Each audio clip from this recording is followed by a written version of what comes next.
career decision should only be smart, which is why we bring you another episode of HopStart. Hi, this is me, Bhavya, and today we're going to talk with Professor Andrew Griffiths, who is the Executive Dean of University of Queensland's Faculty of Business, Economics and Law, and this is his second visit to India, and he would be talking with us shortly. Then, Shuvro will be talking with one of the founders of Digital Lab. So, a lot of exciting things coming up. Stay tuned.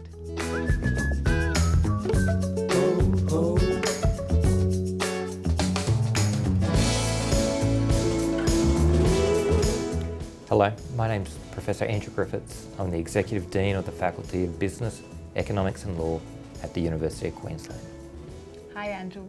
So, Executive Dean of Business, Economics and Law at the University of Queensland. That's a lot of things to be taking care of. What brings you to India? Look, I think for us, India is a fantastic country. We've been coming here since 2012 and we're really attracted to the high quality students, and we really want to partner with key universities here in India. Wow. So what do you think is the USP? Why, us as Indian students should be, going to Queensland?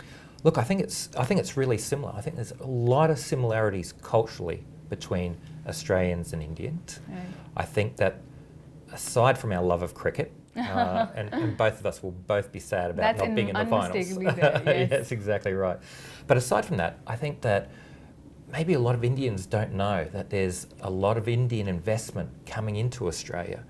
And this makes the economic ties between Australia and India very, very close. Right.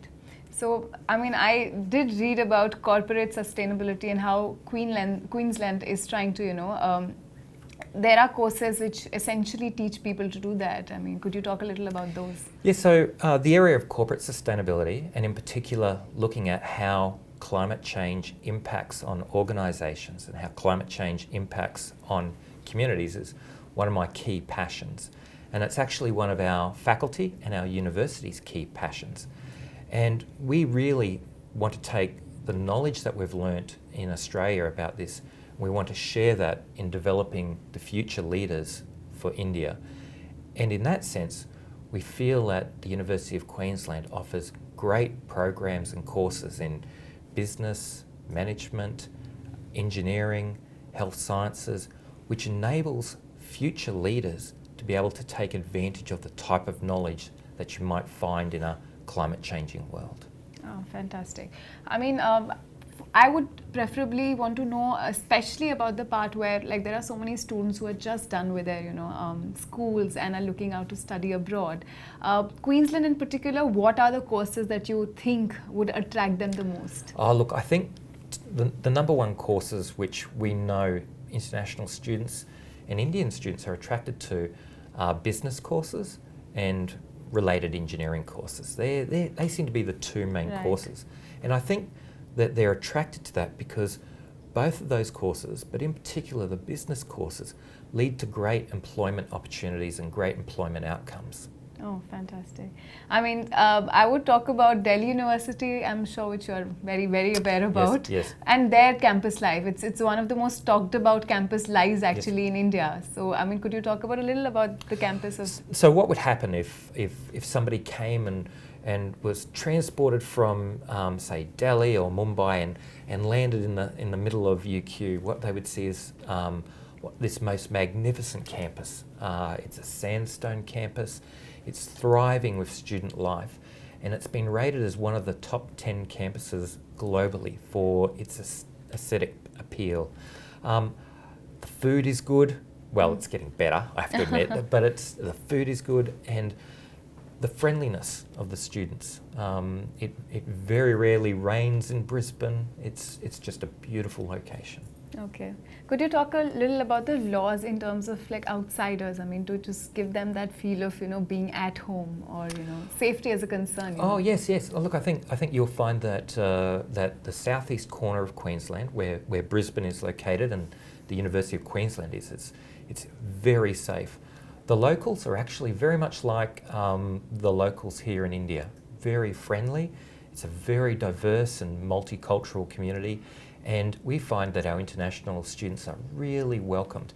And of course, Indian students with similarities and backgrounds and love of cricket and the relationship to hockey and the Commonwealth, I think they find that there is such a rich urban lifestyle for them that there is something for everybody. You have several times visited us in the past. I mean, any change, remarkable change that you see that has come about in terms of the educational exchange also that you intend to do here? So what we've noticed is we've noticed that there's a growing demand and interest for Indian students to come to the University of Queensland. So right. From almost sort of not much of a presence in 2012 to now, we've seen an increase in the demand. So there must be something right happening about the University of Queensland and Brisbane for attracting those students. But me, from my research area and coming here, what I've found and noticed is that there has just been a massive transformation of green and clean approaches to the cities. Okay. And I think that has been something which I think is quite remarkable. Okay. And I think that means that there must be a personal interest by Indian companies and by citizens about taking pride in the environment in which they live.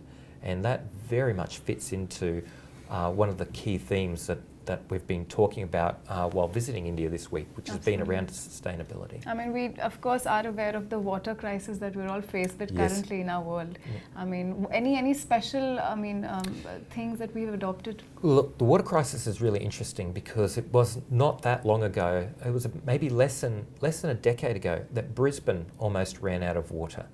And it got to reservoir levels of about 10%. So I think that was a very similar experience in here in India. Correct. And what happened was that the government built infrastructure. It put in place a program which helped citizens realise how to reduce their water consumption. So it was really quite impactful in that sense. And that's stayed with people, and it's made people aware of the importance of conserving energy and water and not being wasteful with food. So there's lots of long-term impacts from that. And what it's done is it's now created a very secure water network against things like extreme drought and floods. So, I mean, I particularly would be interested to know the top 3 courses, if you could quickly tell us. Oh, look, the top 3 courses are, look, we've got management, Bachelor of Business and Management, Okay. Bachelor of Business in Entrepreneurship and Innovation, growing very rapidly, and our Bachelor of Commerce. They would be our top courses. And if I could sneak another one in there, Sure, it would definitely. be sort of Business Information Systems and Data Analytics. That is just going, everybody wants to be into those fields. So The they're more the cool top thing courses. to do, is it? Oh yeah, it is. It's also where the jobs are and where the jobs are going. So that's why I think it's very interesting. The people who actually go to study there, I mean, they would love to know about also the opportunities that are there in Australia. Well, look, the opportunities are immense, particularly from our university. Our faculty has the top student employability team. We place more students than any other employability team in our field, and that's fantastic. So that means that there are great opportunities in corporates and in other companies. Brisbane is the startup capital of Australia, so lots of opportunities in startups, internships. So the field is endless. So there are campus placements, which you are saying. Yes. That And so happens. students can go into startups, they can go into corporates, they can go into accounting firms. So the opportunities there are really the gamut diverse. of options to choose from. Yes, they have. there are indeed. So I'd love to know if there's any one piece of advice that you'd like to give to the youth who's probably wanting to go there and study. I mean, one piece of advice, what would it be? Oh look, I think. Can I do it as a serious piece of advice? Sure, absolutely. I think water safety and security. Okay, and why I say that is because where we are, we have such beautiful weather, beautiful beaches and sand. If you're going to come to Queensland and you're going to come to our university and you want a great lifestyle, take part of it, but be aware of real water safety issues. That's my one piece of real fatherly advice. Yes, preservation is better than cure after all. Yes, that's exactly right. It was lovely talking to you, Andrew. I mean, I personally got a lot of insight. I mean, I wish I could again, make that choice of wanting to go there, but it was really insightful. Thank you for coming Great. by and telling us all this. Thank you for this. Really appreciate it. Time for a quick break, but let's find out what Shuvro is up to. He's in conversation with one of the founders of Digital Lab. Let's check out. 2, 1.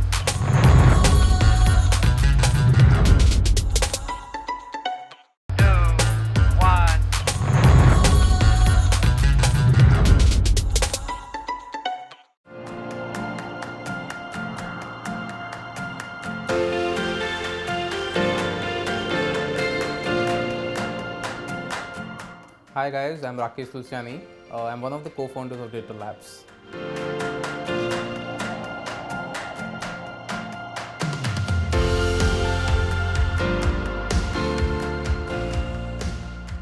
Rakesh, hi. Welcome to HopStart. Nice to have you in HopStart actually. Pleasure to be here, thank you. And today I am here for understanding digital marketing.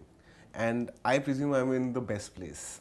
So first getting deeper in the industry bit, first I would like to know a little bit about Digital Labs. Okay, so Digital Labs came into picture about 10 years back. Me and my colleague, my partner now, we were sort of having a lunch together, rather we were having a chole bhature, and so one fine day we just thought, what are we doing? We were literally in pre-Facebook, pre-Twitter era, and the entire booming of the industry hadn't happened. The kind of clients we were servicing we were not very happy with it. I mean, the work was being outsourced to India because it was cost effective. So just had a thought while admiring our food. We thought, let's do something that we, in the end, would want to and be happy about, we take pride in. So that's how it started. So the entire thing started on a chole bhature. Yes. That's Nagpal ke chole bhature. Yes. Awesome. I'm sure there are many other stories like that. Yeah. So that's interesting. So now digital marketing. Our country is going through this amazing revolution. Everything is getting digitalized. Kuch bhi, anything we talk about today is digitally there. Totally. Everything is getting online. Where is this industry heading to? I mean, to give you numbers, we're currently 68 billion valued at 68 billion. So the industry has huge potential. I mean, there are about 500 million users right there in India. So the prospects of the industry are huge. The career, the work, whatever. I mean, it's going to another level. I'll give you data. This year, the digital industry has surpassed the advertising industry in US. And in India, we're very short of doing that. yeah. So how does someone get to this industry? Getting to the industry is easy, but being successful, I'd say, is difficult. Okay. How to make your like niche in it? So basically, I'm asking like, is there a particular way of getting through? Like, is there an education, some kind of qualification, academical qualification or experience? How does someone get to like? Do you need some kind of what is the criteria? Actually, you don't. Wow. It's the passion that drives you here. We have a person here working who's earlier an accounts person. He's now the creative designer with us. Okay. So it all depends on which vertical you want to get into, which line of work you want to make your career into. It's the passion that'll drive you. Right. Nothing else. Right. The skills, those things can be taught. It's the passion and the imagination that cannot be. Yes. So now let's understand what Digital Labs does. So I mean, as a layman, if I may ask you, what do you do? Okay. In short, we service our clients to give them the best possible digital solution. Okay. So we're a 360-degree solutions provider in the digital space. Just to marketing, just to focusing on marketing or beyond it as well? Solutions. We are technical. We create systems that clients want. If there's a leakage in the sales or there's a marketing pitch that's not going right, or you want to keep better records, or just want to put out your company's image out there in the market on social, on any platform which is digitally equipped, we do all that. Oh, nice. And before the interview, you were actually mentioning, so now actually Digital Lab has been acquired by Laksh Yes. Media. Why don't we? So that's where the integration part happened. So about a year and a half, Laksh Media Group that they acquired us, and it's been great. What we've now been able to do is we are able to integrate the entire offline solutions to the digital part. Okay. So Laksh is great in outdoors. We have our events firm, we have our IP. Right. how to integrate all those digitally and offer as a comprehensive solution to our clients. That's what making us different. That's why we're kicking the ripples in the market that we are. So I'm very curious to know. So I mean, you did tell me like how you and your partner thought of on Nagpals, Chole Bhature. Yes. You planned to start this company. What were you doing before this? Like, where were you placed? Were you somewhere related to this field, or what were you doing? Yes. So my first company, Mosaic, we both started on the same day. Our orientations were together, and like I said, I mean the kind of work that we were doing, we're not very happy with. So that's where, and it was at that time the industry was starting to boom. The things were Slowly starting the to happen. digitalization started. Facebook came in, Twitter came in, the era of communication, the creatives, Right. how you can go out there and put yourself out, your real self. That's how it started. Okay. And it did help me. I mean, all of digital that I learned thanks to my boss. Wow. And now this we have met a lot of young people and everyone has the कीड़ा in them to कि नौकरी नहीं करना. Kira is the key. हाँ, नौकरी नहीं करना. सबको everyone wants to be independent. Yes. Do you think that's possible? Because I want to think from a practical way. Is it possible that everyone suddenly becomes entrepreneurs? Then who's going to be a part of the team? That's true. See, like this, I mean, life finds its own way. Not everybody will dream of being an entrepreneur, and not everybody who dreams to be an entrepreneur will end up being one.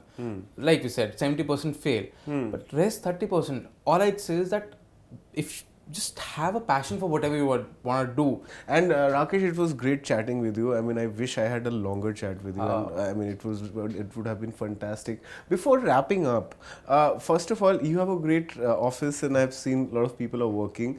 I'm sure your team keeps on expanding. And what is that trait or characteristics you look when you pull in people in your team? So, a couple of things. I mean, definitely the background, how Yes. soon they've been switching the jobs, not. Yeah. But if they really are, passionate about what they wish to do in life, I mean, is their background speaking same what their CV is? That's where I take the call. For me, the attitude matters more than the skills. Skills can be taught. Awesome. Rakesh, it was a pleasure having a was chat lovely to with have you you here. and in HopStart. And thank you so much for giving an insight. Of course, Digital Labs, now we know what it is all about, and plus digital marketing also. All the very best for your future endeavors. Thank you so and much. thanks for being a part of HopStart. Thank you so much. Thank you so much. Thank you.